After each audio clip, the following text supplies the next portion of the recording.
شب گریزاں ہوگی آخر جلوائے خورشید سے، یہ چمن معمور ہوگا نغمائے توحید سے۔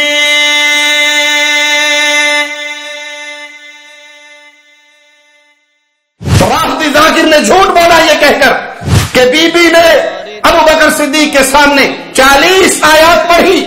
اس قرآن حکیم میں 6600 کچھ آیات ہے۔ تمہارے دعوے کے مطابق صحیح قرآن، اصلی قرآن، مصحف فاطمی جو علی نے جمع کیا، جو بھاگے ہوئے 12ویں امام کے پاس ہے، اس میں 17000 آیات ہیں۔ علی کے دور حکومت میں کیا وہ قرآن لوگوں پہ پیش کرنا فرض نہ تھا؟ 11واں امام نامرد تھا، بے اولاد تھا، اس کی اولاد نہیں ہوئی تو رافضیت نے تلاش لیا ایک غار میں چھپ جانے کا قصہ۔ انہی احکام کے مطابق رسول اللہ صلی اللہ علیہ وسلم نے یہ مدینے کے گرد حاصل ہونے والی جائیداد، اس میں سے کچھ زمینیں فتح کی، کچھ خیبر کی زمینوں کو اپنے لیے خاص فرما لیا۔ اسی لیے سیدنا ابوبکر صدیق نے سیدہ فاطمہ الزہرا رضی اللہ تعالی عنہا کے مطالبے پر فرمایا تھا، اس میں وہی کچھ کروں گا جو رسول اللہ صلی اللہ علیہ وسلم فرماتے رہے۔ بلند دنیا میں ہر سو خدا کا نام کیا۔ السلام علیکم ورحمۃ اللہ وبرکاتہ۔ ان الحمد للہ نحمده ونستعینه ونستغفره ونعوذ بالله من شرور أنفسنا ومن سيئات أعمالنا، من يهده الله فلا مضل له ومن يضلل فلا هادي له، أشهد أن لا إله إلا الله وحده لا شريك له وأشهد أن محمدا عبده ورسوله، أما بعد۔ رافضیت کا دین جس کی بنیاد شرک، توہین صحابہ اور تراشی ہوئی جھوٹی داستانیں، جن کے ہاں جھوٹ بولنا بھی ثواب، صحابہ کی توہین پر جھوٹی کہانیاں گھڑنا بھی ثواب۔ نہیں یقین تو اس ذاکر مجرم کا یہ کلپ سنیے۔ حاکم نے حدیث پڑھی، بی بی نے کہا اگر تو نے حدیث سنائی ہے تو میں تجھے قرآن سناؤں۔ بی بی نے پہلی آیت پڑھی، حاکم کے چہرے پہ موت کا پسینہ، بی بی نے دوسری آیت پڑھی، حاکم کے چہرے پہ زردی، بی بی نے تیسری آیت پڑھی۔ 40 آیتیں جب نبی کی بیٹی نے دربار میں پڑھ دی تو حاکم کے بدن میں کپ کپی طاری ہوئی۔ اسے کہا حسین کی ماں میں حدیث پڑھ رہا ہوں تو جواب میں آیت کیوں پڑھ رہی ہے؟ اگر جواب دینا ہے تو حدیث میں دے۔ انا للہ و انا الیہ راجعون۔ اس ظالم نے جس گھٹیا انداز سے یہ گفتگو کی اور پھر اس گفتگو کو منسوب کیا سیدہ کائنات فاطمہ الزہرا رضی اللہ تعالی عنہا کی طرف، میرے پیارے نبی صلی اللہ علیہ وسلم کی لخت جگر کی طرف، جس نے تربیت مصطفیٰ کی گود میں پائی، جو پیارے نبی صلی اللہ علیہ وسلم کے سائے میں پروان چڑھی، اس ظالم ذاکر کے جملے سنیے کہ پہلی آیت پڑھی تو حاکم کے چہرے پر موت کا پسینہ آیا۔ یہ کون ہے جس سے ہم کلام ہوئی؟ ابوبکر صدیق رضی اللہ عنہ وارضاہ، اور یہ مکمل جرت کے ساتھ پیارے نبی صلی اللہ علیہ وسلم کے پیارے صحابی کی توہین کرتا ہے، اور اس کی زبان پہ کوئی لرزہ طاری نہیں ہوتا کہ کل قیامت کے دن یہ اللہ کے سامنے کس منہ سے کھڑا ہوگا۔ یہ ظالم کہتا ہے کہ بی بی نے حاکم کے دربار میں 40 آیات پڑھی۔ 40 آیتیں جب نبی کی بیٹی نے دربار میں پڑھ دی تو حاکم کے بدن میں کپ کپی طاری ہوئی۔ اس ظالم جھوٹے سے کوئی پوچھے کہ اس موضوع پر 40 آیات ہیں ہی نہیں، تمہاری یہ ساری گفتگو جھوٹ پر مبنی ہے، اس موضوع پر 40 آیات قرآن حکیم میں ہے ہی نہیں، تو سیدہ نے پڑھ کیسے لی اور وہ کہاں سے پڑھ لی؟ ان سوائیوں نے، ان مجرموں نے خطبہ فتح کے نام سے ایک خطبہ سیدہ فاطمہ الزہرا رضی اللہ تعالی عنہا کی طرف منسوب کیا ہوا، جو سیدہ کی وفات کے صدیوں بعد گھڑا اور تراشا گیا، سیدہ سے اس کا کوئی تعلق نہیں، اور جس کے بارے میں یہ اپنی عوام کے سامنے گفتگو کرتے ہوئے کہتے ہیں کہ دربار کے اندر یہ خطبہ پڑھا گیا، ان جھوٹوں پر اللہ کی لعنت ہو اور اللہ کے عذاب کا کوڑا برسے۔ یہ دربار دربار کہہ کر پیارے نبی صلی اللہ علیہ وسلم کے صحابہ کی شخصیت پر، ان کی عزتوں پر، ان کے تقوی اور طہارت پر کیچڑ اچھالتے ہیں کہ نعوذ باللہ ابو بکر، عمر، عثمان و علی نے کوئی اپنے لیے محلات تیار کیے تھے، کوئی دربار بنائے تھے، کوئی شاہی درباری سسٹم تھا، کوئی دروازوں پہ دربان کھڑے تھے، یہ عوام کو یہ تاثر دیتے ہیں، حالانکہ پیارے نبی صلی اللہ علیہ وسلم کے یہ صحابہ ابو بکر صدیق، عمر فاروق، عثمان غنی، حیدر کرار، سیدنا علی رضوان اللہ علیہم اجمعین، انہوں نے کوئی محلات نہیں بنائے یا کوئی دربار نہیں بنائے یا کوئی درباری ماحول نہیں بنایا، یہ اللہ کے نبی کی مسجد میں بیٹھ کر، کچی زمین پر بیٹھ کر فیصلے کرنے والے، اسی کچے فرش پہ بیٹھ کے مسجد کے لوگوں کی تکلیفوں کو سن کر ان کا مداوع کرنے والے اور اسی انداز میں زندگی گزارنے والے، اسی انداز میں اس دنیا سے رخصت ہو جانے والے، اور یہ دربار دربار کہہ کے یہ تصور دیتے ہیں کہ نعوذ باللہ ثم نعوذ باللہ، انہوں نے تو محلات تیار کیے اور انہوں نے دربار بنائے اور دربار کے اندر پیشی ہوئی، حالانکہ وہی مسجد نبوی، وہی پیارے نبی صلی اللہ علیہ وسلم کی سنت اور اسی سنت پہ چلتے ہوئے پیارے نبی کے یہ چاروں خلفاء اپنی زندگی گزار گئے۔ جو خطبہ تراشا گیا، جو بی بی کی طرف منسوب کیا گیا، جو سیدہ کائنات کی طرف منسوب کیا گیا، جو خاتون جنت کی طرف منسوب کیا گیا، گھڑا ہوا، تراشا ہوا، جھوٹا من گھڑت خطبہ، اس کے اندر بھی 40 آیات نہیں۔ آئیے ہم آپ کو وہ آیات سناتے ہیں جو انہوں نے خود ساختہ خطبے کے اندر نقل کی۔ پہلی آیت وَوَرِثَ سُلَيْمَانُ داؤد، اور سلیمان داؤد کے وارث ہوئے۔ دوسری آیت جو اللہ مالک نے سیدنا زکریا علیہ السلام کا ذکر جمیل کرتے ہوئے ارشاد فرمایا کہ انہوں نے دعا کی، سورۃ مریم آیت نمبر 5 اور 6، فَهَبْ لِي مِن لَّدُنكَ وَلِيًّا يَرِثُنِي وَيَرِثُ مِنْ آلِ يَعْقُوبَ، مجھے اپنے پاس سے ایک وارث عطا کیجئے جو میرا بھی وارث ہو اور آل یعقوب کا بھی وارث ہو، اور اے میرے رب اسے پسند کیا ہوا بنا دے۔ ابھی میں صرف آپ کو گنتی سنا رہا ہوں، وہ آیات کاؤنٹ کروا رہا ہوں جو ان کے تراشے ہوئے من گھڑت خطبے کے اندر موجود ہیں۔ قرآن حکیم کے 2 مقامات سے 3 آیات، اور ان میں بھی 2 کا تعلق وراثت سے۔ تیسری آیت سورۃ انفال آیت نمبر 75، وَأُولُو الْأَرْحَامِ بَعْضُهُمْ أَوْلَى بِبَعْضٍ فِي كِتَابِ اللَّهِ، اور رشتہ دار اللہ کی کتاب میں ایک دوسرے کے زیادہ حقدار ہیں۔ چوتھی آیت یوصیکم اللہ فی اولادکم للذکر مثل حظ الانثیین، اللہ تعالیٰ تمہاری اولاد کے بارے میں تاکیدی حکم دیتا ہے، مرد کے لیے 2 عورتوں کے حصے کے برابر حصہ ہے۔ یہ 4 آیات ہوئی۔ یاد رہے یہ جملہ بار بار سنانے کا مقصد آپ کے کانوں تک یہ بات پہنچانا ہے کہ یہ تراشا ہوا من گھڑت خطبہ جو صدیوں بعد بنایا گیا، تراشا گیا اور اسے بی بی کی طرف منسوب کیا گیا۔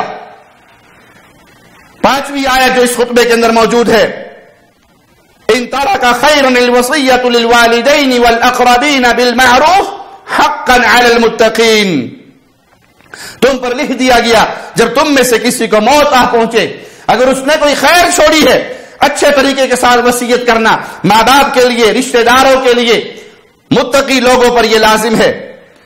سبائی ٹولے نے، رافضی ٹولے نے جو یہ خطبہ گھڑا، اس کے اندر بھی 5 آیات نقل کی گئی اور 5 آیات بقول ان کے عقیدے اور دعوے کے مطابق سیدہ نے پڑھی۔ 40 آیتیں جب نبی کی بیٹی نے دربار میں پڑھ دی تو حاکم کے بدن میں کپ کپی طاری ہوئی۔ 40 آیات والا معاملہ اس ذاکر کا جھوٹ پر مبنی ہے جس کو یہ ثابت نہیں کر سکتا۔ ان رافضیوں کا، ان سبائیوں کا منہ کالا کرنے اور رسوائی کے لیے یہی کافی ہے کہ یہ جھوٹ بولتے ہیں اور جھوٹ پر جھوٹ بولتے ہیں. ہو سکتا ہے یہ 40 آیات جس کا دعویٰ یہ ذاکر کر رہا ہے یہ اس قرآن میں ہو جو امام غائب لے کر غائب ہوا ہے. اصول کافی کی یہ روایت ذرا سنیے. ابو عبداللہ علیہ السلام نے فرمایا ان القرآن الذي جاء به جبريل عليه السلام الى محمد صلی اللہ علیہ وسلم 17,000 آیہ. وہ قرآن جو جبرائیل علیہ السلام رسول کریم صلی اللہ علیہ وسلم کی طرف لے کر آئے اس کی 17,000 آیات تھی. یہ ان رافضیوں کا دعویٰ کہ جو اصل قرآن ہے جو جبرائیل لے کر آئے وہ اصل شکل میں اس کی آیات کی تعداد 17,000. اسی اصول کافی میں لکھا ہے سالم بن سلمہ نے کہا ایک شخص نے ابو عبداللہ علیہ السلام پر اپنی قرات پیش کی تو میں بھی کان لگا کے سننے لگ گیا. وہ جو پڑھ رہا تھا اس کے بارے میں سالم کہتے ہیں لیس علی ما یقرأہ الناس. یہ وہ قرات نہیں جو لوگ پڑھ رہے تھے جو لوگ پڑھتے تھے اس طرح کی نہیں. تو امام ابو عبداللہ علیہ السلام نے اس شخص سے کہا کف عن هذه القراءة. اس قرات کو چھوڑ دو ایسے نہ پڑھو. اقرأ كما يقرأ الناس حتى يقوم القائم. ویسے پڑھو جیسے لوگ پڑھتے ہیں اسی طریقے سے پڑھتے رہو. ہاں جب قائم آل محمد آئے گا فَإِذَا قَامَ الْقَائِمُ عَلَيْهِ السَّلَامُ قَرَأَ كِتَابِ اللَّهِ عَزَّ وَجَلَّ عَلَى حَدٍ. جب امام آئے گا 12واں قائم آل محمد آئے گا تب وہ قرآن کو صحیح صورت میں پڑھے گا. اِنَّا لِلَّهِ وَإِنَّا إِلَيْهِ رَاجِعُونَ. یعنی ان رافضیوں سبائیوں مجرموں کے نزدیک قرآن کو غلط پڑھا جائے جیسے لوگ پڑھتے ہیں جو اصل صورت سے ہٹا ہوا ہے جو حق نہیں ہے اس کو غلط طریقے سے پڑھا جائے. یہ نعوذ باللہ ثم نعوذ باللہ جعلی قرآن ہے اصل نہیں. اصل تو 12ویں کے پاس ہے جو لے کے غار میں چھپا ہوا. جب وہ آئے گا تو پھر اصل پڑھا جائے گا. اس کے جواب میں ہم قرآن پاک کی ایک ہی آیت تمہارے لیے پڑھتے ہیں فَنَجْعَلْ لَعْنَةَ اللَّهِ عَلَى الْكَاذِبِينَ. جھوٹوں پر اللہ کی کروڑوں لعنتیں ہو. پھٹکار ہو جھوٹوں پر جنہوں نے جھوٹ بولتے ہوئے اللہ کے کلام کو بھی معاف نہیں کیا اور قرآن حکیم کے اندر بھی تحریف کا عقیدہ پیش کیا. اب مزید سنیے اصول کافی کی اسی روایت میں مزید کیا ہے فَإِذَا قَامَ الْقَائِمُ قَرَأَ كِتَابَ اللَّهِ عَزَّ وَجَلَّ عَلَى حَدٍ وَأَخْرَجَ الْمُصْحَفَ الَّذِي كَتَبَهُ عَلِي. جب 12واں امام ظاہر ہوگا جب قائم آل محمد آئے گا تو پھر وہ قرآن کو اصلی شکل میں پڑھے گا اور وہ قرآن لوگوں کے سامنے پیش کرے گا جس قرآن کو سیدنا علی رضی اللہ عنہ وارضاہ نے لکھا تھا. وہ قرآن لائے گا اور اس قرآن کی تلاوت ہوگی اور قرآن کو اصلی شکل میں پڑھا جائے گا. وقال اخرجه علی علیہ السلام الى الناس حين فرغ منه وكتبه فقال لهم هذا كتاب الله. سیدنا علی نے جب اس قرآن پاک کو لکھ لیا مکمل کر لیا تو اسے لے کر لوگوں کے سامنے پہنچے اور کہا یہ اللہ کی کتاب ہے كما انزله الله على محمد وقد جمعته من اللوحين. یہ اللہ کی کتاب ہے اس شکل میں جس صورت میں اللہ نے اس کو محمد پہ نازل کیا تھا اور میں نے لوحین سے تمہارے لیے اس کو جمع کیا ہے. تو انہوں نے کہا یعنی صحابہ نے کہا نعوذ باللہ ثم نعوذ باللہ کہ ہمارے پاس اصل قرآن ہے ہمیں آپ کے مصحف کی ضرورت نہیں. تب علی نے کہا اب تم اس کو نہ دیکھو گے.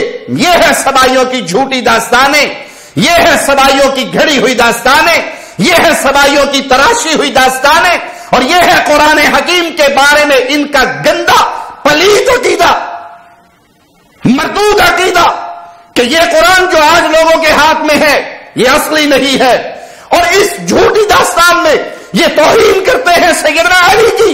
اس تراشی ہوئی کہانی کو اگر سچ بھی مان لوں صحابہ نے نہیں مانا. ابو بکر عمر عثمان کا دور گزر گیا وہ تبدیل شدہ قرآن پڑھتے رہے. اصلی قرآن مصحف فاطمی تو صرف علی کے پاس تھا. اور ظالموں اور مجرموں کیا تم توہین علی نہیں کر رہے؟ صحابہ کے گستاخ تو تم ہو، اہل بیت کے بھی تم گستاخ ہو۔ جب علی کی حکومت آئی، جب علی خلیفہ بنے، کیا ان پر واجب نہیں تھا کہ اس قرآن کو ظاہر کرتے جو قرآن اللہ نے نازل کیا تھا؟ سیدنا علی نے اس قرآن کو ظاہر نہیں کیا، اس قرآن کو لوگوں کے اوپر پیش نہیں کیا، یعنی نعوذ باللہ علی بھی وہی قرآن پڑھتے رہے اور اسی کو رواج دیتے رہے، وہی قرآن لوگوں میں چلتا رہا، تبدیل شدہ قرآن، تحریر شدہ قرآن جس میں سے آیات نکال دی گئی۔ اس قرآن حکیم میں 6600 کچھ آیات ہے۔ تمہارے دعوے کے مطابق صحیح قرآن، اصلی قرآن مصحف فاطمی جو علی نے جمع کیا، جو بھاگے ہوئے 12ویں امام کے پاس ہے، اس میں 17000 آیات ہیں۔ علی کے دور حکومت میں کیا وہ قرآن لوگوں پہ پیش کرنا فرض نہ تھا؟ حسن خلیفہ بنے، کیا حسن پہ فرض نہ تھا اللہ کی کتاب کو اس کی اصلی شکل میں پیش کیا جائے؟ یہ سارا کام 12ویں کے لیے کیوں چھوڑ دیا گیا؟ غائب کے لیے کیوں چھوڑ دیا گیا؟ ہم اس کو 12واں کیوں کہتے ہیں، غائب کیوں کہتے ہیں؟ کیونکہ اس کا قصہ بھی رافضیت نے تراشا ہے، گھڑا ہے، اس کی کوئی حقیقت نہیں۔ ہم اہل بیت کے افراد کی عزت کرتے ہیں، ائمہ کی عزت کرتے ہیں۔ 11واں امام ناولد تھا، بے اولاد تھا، اس کی اولاد نہیں ہوئی تو رافضیت نے تلاش لیا ایک غار میں چھپ جانے کا قصہ، غار میں بھاگ جانے کا قصہ، جس میں وہ مصحف فاطمی بھی اٹھا کر لے گئے۔ یہ جھوٹ ہے، ان جھوٹوں کے مذہب کے اندر بھی یہ بہت بڑا جھوٹ ہے۔ انہوں نے تراشی ہے یہ کہانی۔ اب وہ 40 آیات سیدہ نے پڑھی ابو بکر صدیق کے سامنے، وہ کون سے قرآن سے پڑھی؟ ان کا کیا ہے؟ جس قرآن میں یہ 17000 آیات مان سکتے ہیں، اس میں یہ 80 آیات بھی نکال کے دکھا سکتے ہیں۔ لیکن ہم نے ابھی صرف یہ گنتی پیش کی ہے، ہم نے صرف تعداد پیش کی ہے کہ جو خطبہ تم نے سیدہ کے نام منسوب کیا ہے، اس کے اندر بھی صرف تم 5 آیات لکھ سکے ہو، 6ٹی آیت اس کے اندر نہیں ہے۔ اور اگلے درس میں انشاءاللہ ہم ان آیات کا مفہوم بھی بیان کریں گے، معانی بھی بیان کریں گے، لیکن ابھی صرف یہ بتاتے چلیں کہ وہ جاگیر، وہ فتح، وہ زمینیں جس کی بنیاد پہ تم پیارے نبی صلی اللہ علیہ وسلم کے پیارے صحابہ کو گالیاں دیتے ہو، اس کی حقیقت کیا ہے؟ وہ ملکیت کس کی تھی؟ مدینہ میں جب اسلامی اسٹیٹ قائم ہوئی اور جہاد کا سلسلہ شروع ہوا، غزوات اور مارکے شروع ہوئے، تو پھر پیارے نبی صلی اللہ علیہ وسلم کو اختیار دیا گیا، اب 5ویں حصے میں سے جس کے اندر چاہے اپنی ذاتی ضروریات کے لیے، اپنے اہل بیت کی ضروریات کے لیے رکھ لے، اپنی زوجات کی ضروریات کے لیے رکھ لے، اور باقی اس میں سے غریبوں پہ، یتیموں پہ، مسافروں پہ، رشتہ داروں پہ، اللہ کے دین پہ خرچ کر دے۔ آئیے قرآن حکیم میں اس 5ویں حصے کے بارے میں سنتے ہیں۔ سورۃ انفال ہے، آیت نمبر 41 ہے، وَاعْلَمُوا أَنَّمَا غَنِمْتُم مِّن شَيْءٍ فَأَنَّ لِلَّهِ خُمُسَهُ وَلِلرَّسُولِ وَلِذِي الْقُرْبَى وَالْيَتَامَى وَالْمَسَاكِينِ وَابْنِ السَّبِيلِ إِن كُنتُمْ آمَنتُم بِاللَّهِ وَمَا أَنزَلْنَا عَلَىٰ عَبْدِنَا، اور جان لو بے شک تم کچھ بھی غنیمت حاصل کرو، بے شک اس کا 5واں حصہ اللہ کے لیے اور رسول اللہ صلی اللہ علیہ وسلم کے لیے اور قرابت دار، یتیموں، مسکینوں اور مسافروں کے لیے، اگر تم اللہ پر اور اس چیز پر ایمان لائے جو ہم نے اپنے بندے پہ نازل کی۔ اس کے بعد اللہ مالک نے مدینہ منورہ کے یہودی قبیلے بنو نذیر پر اللہ نے اپنے بندے پیارے نبی صلی اللہ علیہ وسلم کو فتح عطا فرمائی، اور وہ یہودی اپنی جائیدادیں چھوڑ کے بھاگ گئے۔ اس وقت یہ آیات نازل ہوئی، وَمَا أَفَاءَ اللَّهُ عَلَىٰ رَسُولِهِ مِنْهُمْ فَمَا أَوْجَفْتُمْ عَلَيْهِ مِنْ خَيْلٍ وَلَا رِكَابٍ وَلَٰكِنَّ اللَّهَ يُسَلِّطُ رُسُلَهُ عَلَىٰ مَن يَشَاءُ وَاللَّهُ عَلَىٰ كُلِّ شَيْءٍ قَدِيرٌ۔ اور جو مال اللہ نے ان سے اپنے رسول کو دلوایا، یا تم نے اس پر نہ کوئی گھوڑے دوڑائے اور نہ اونٹ، اور لیکن اللہ نے اپنے رسول صلی اللہ علیہ وسلم کو مسلط کر دیتا ہے جس پر چاہتا ہے، اور اللہ ہر چیز پر خوب قادر ہے۔ ما افاء اللہ علی رسولہ من اہل القرى فللہ وللرسول ولذی القربى والیتامى والمساکین وابن السبیل كي لا يكون دولة بين الأغنياء منكم وما آتاكم الرسول فخذوه وما نهاكم عنه فانتهوا واتقوا الله إن الله شديد العقاب. جو کچھ بھی اللہ نے ان بستیوں سے اپنے رسول پر لوٹایا تو وہ اللہ کے اور رسول کے لیے اور قرابت داروں کے لیے اور یتیموں مسکینوں اور مسافروں کے لیے، تاکہ وہ مال تم میں سے مالداروں کے درمیان ہی گردش کرنے والا نہ ہو، اور رسول جو کچھ تمہیں دے وہ لے لو، اور جس سے روکے اس سے رک جاؤ، اور اللہ سے ڈرو، یقیناً اللہ بہت سخت سزا دینے والا ہے. یہ آیات بڑی واضح ہیں. دشمنوں سے حاصل ہونے والے وہ علاقے اور جائیدادیں جو براہ راست جنگی کارروائی کے بعد مارکوں کے ذریعے حاصل نہیں ہوئی بلکہ اسلامی ریاست کے رعب اور دبدبے کی وجہ سے حاصل ہوئی، انہیں غنیمت سے الگ کر کے حکومت کی ملکیت قرار دے دیا گیا، اور رسول اللہ صلی اللہ علیہ وسلم کو یہ حق دیا گیا کہ وہ اپنی ضروریات، اپنے قرابت دار اور رشتہ داروں کی ضروریات، اور پھر جو زیادہ ہو وہ مسافروں پر، یتیموں پر، بیواؤں اور مسکینوں پہ خرچ کر دے. انہی احکام کے مطابق رسول اللہ صلی اللہ علیہ وسلم نے یہ مدینے کے گرد حاصل ہونے والی جائیداد، اس میں سے کچھ زمینیں فتح کی، کچھ خیبر کی زمینوں کو اپنے لیے خاص فرما لیا، اور اس کی آمدنی سے پیارے نبی صلی اللہ علیہ وسلم اپنے گھر والوں کی ضروریات پوری کرتے تھے، اور پھر اپنے قرابت داروں کی مدد کرتے تھے، یتیموں مسکینوں مسافروں کو بھی اسی میں سے عطا کیا کرتے تھے. ان آیات سے یہ بات واضح ہو جاتی ہے کہ مال فے سے آپ کو جو کچھ حاصل ہوا تھا وہ کوئی ذاتی جائیداد نہیں جو آپ نے تجارت کے ذریعے یا اپنے خاندانی وراثت کے ذریعے حاصل کی ہو، بلکہ اللہ کی طرف سے عطا کی ہوئی چیز تھی جس سے رسول کریم صلی اللہ علیہ وسلم اپنی ضروریات زندگی پوری کرتے تھے. اسی لیے سیدنا ابو بکر صدیق نے سیدہ فاطمہ الزہرا رضی اللہ تعالی عنہا کے مطالبے پر فرمایا تھا، اس میں وہی کچھ کروں گا جو رسول اللہ صلی اللہ علیہ وسلم فرماتے رہے، میں اس میں کوئی تبدیلی نہیں کروں گا. آپ اس زمین کی آمدن سے اپنے گھر والوں کا، اپنی بیوی بچوں کا، ان کا رزق، ان کی ضروریات پوری کیا کرتے تھے، میں بھی اسی راستے پر چلوں گا، اور رسول اللہ صلی اللہ علیہ وسلم کا دیا ہوا راستہ، چھوڑا ہوا راستہ، اسے تبدیل نہیں کروں گا.